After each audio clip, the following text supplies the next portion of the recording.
This is Just Listen, hosted by George. Today is July 21st, 2025.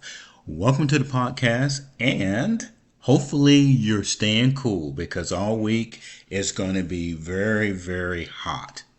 So today, I want to talk about the U.S. federal government policy on dismantling the Department of Education. I think reduction in funding is good for parents who are taxpayers, and I'm going to tell you why when we go through the podcast and hit certain areas. So, I want to remind you that the Department of Education is an advisory cabinet. They can only set policies for schools in the nation. They can't mandate that the states or the schools in these states follow it. Previously, what they were doing is if they put out advice and you followed it, you got funding. So if you didn't, you got no money from them at all. Remember 2.5 years ago in Virginia when the Republicans got a person elected governor. It was Governor Youngkin, based on there was a huge fight over what was being taught in the schools to kids, kindergarten through 12th grade. And it turns out that the parents who had children in the schools wanted the schools to just teach reading, writing, and all of the other academics. They wanted to leave out all of the social issues that the school districts had got the funding from the federal government to do. So that's when it started. It started in the early part of President Biden's administration when they did this huge funding in the Department of Education. And you remember I did a podcast about it, what they were trying to promote. And it wasn't reading, writing, and arithmetic. So, as of March of this year, the Department of Education is going to deliver on statutory programs that fall under the agency's purview, including formula funding, student loans, Pell Grants, funding for special needs students, and competitive grant making. Now, the last one that I said is actually a new one. In the past, the advice for the loan programs and all and the Pell Grants had really expanded because they were trying to include immigrants that had come into the country, and as they put it, people who they thought were being discriminated against from past things of 50 years ago. Now, this is a segue into who they got rid of at the Department of Education and why. So, when the new administration came in, the Trump administration, the department's workforce stood at 4,133 workers. Now it will be roughly 2,183 workers. Now, I said that because contrary to what the mainstream media is telling you, which, by the way, they never dig into the details. They just tell you that they're slashing it and that the world as we know it will end and everybody will be hurting. So they eliminated half of the workforce, not all of them. So Who got eliminated? All right. Civil rights attorneys. A significant number of attorneys in the Office of Civil Rights were laid off. I actually didn't know that they had an Office of Civil Rights in the Department of Education. I lean toward or think that if you have a federal office for civil rights, you already have the coverage. Why would they need one?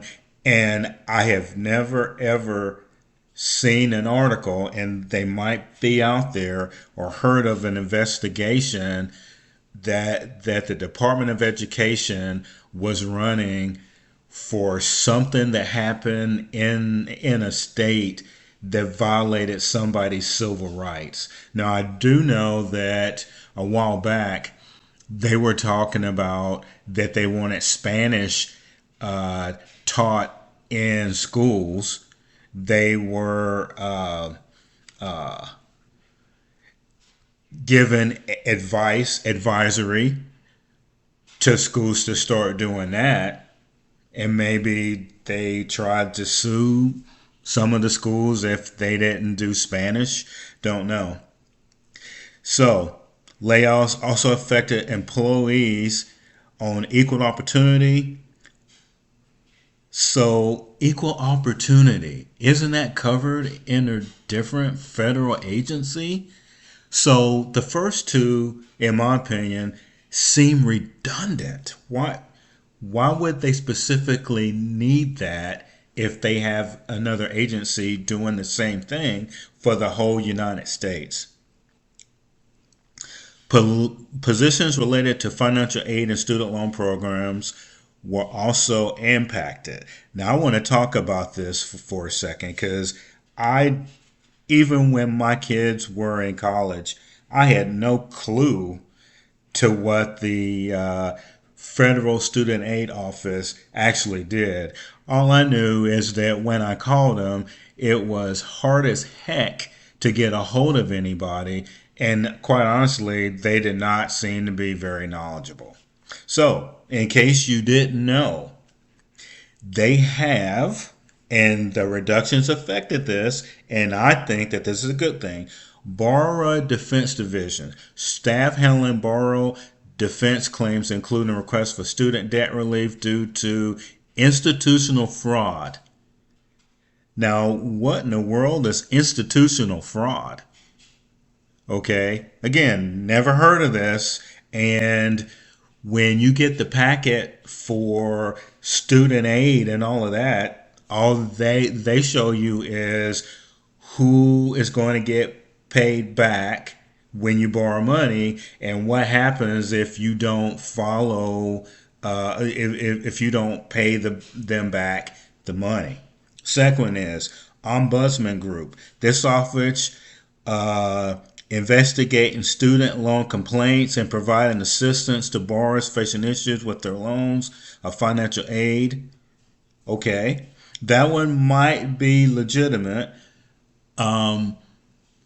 but I told you what I witnessed when both of my daughters were in college. I never heard of this office, and as far as I know, if you didn't pay it back, you were in trouble.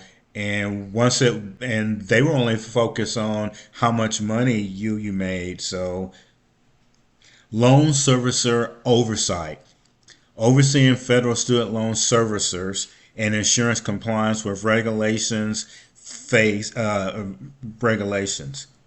Loan servicer oversight. So you got people watching the loan servicers in case they make a mistake. Why? Okay.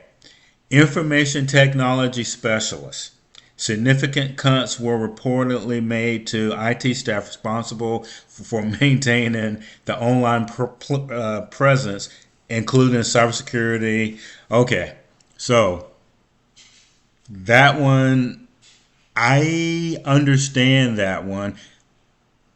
And I looked at the numbers. They only reduced the staff. I think that they had 45 people. They got rid of 6 of the billets. Okay. Regional staff. All right. The School Participation Division, which manages school participation in federal aid program and provides technical assistance, particularly in regional staff. Okay, what? What is that? Why do they need that? School Participation Division. So these are actually the cuts that they were making to student loans. Okay, so you can figure out if they should have been cut or not and take it from there. The next one is, and this one will blow your mind a little bit, it's the Institute of Education Sciences. It's the research arm of the department. So I went and looked at what they actually do. So, the Institute of Educational Sciences funds and conducts research on education topics and disseminates findings within IES. The Office of Science employs researchers such as Jennifer Hudson, Gwendolyn Price, who are involved in education research and analysis. I was aware of this from the perspective of they were the ones who started talking about critical race theory and white privilege in the school system. I remember that. And again, they didn't get rid of all of these people, but it was a significant amount of staff. And quite honestly, since the Department of Education is just an advisory, you don't have to follow anything that they say. I honestly would have gotten rid of the whole division because they're not focused. It would have been different if they would have analyzed how people learn math or how people learn science, something that can relate to actually outcomes for the basic educational needs. I could follow that. This gives you the flavor of why they are dismantling the Department of Education. And I also looked at the billets that they were talking about that they had eliminated.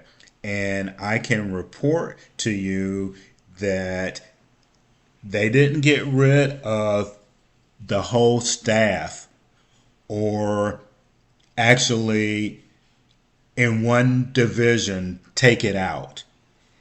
They actually were thoughtful in the process of getting rid of the billets that they didn't need. For example, federal student aid has 1,371 people. They got rid of 326. So that is what is happening in the Department of Education. And it ties in with what I was talking about last week about school choice. These are connected. And when I was telling you about there was a new competitive grant making, that is actually for school choice. This is Just Listen, hosted by George. Let me know what you think.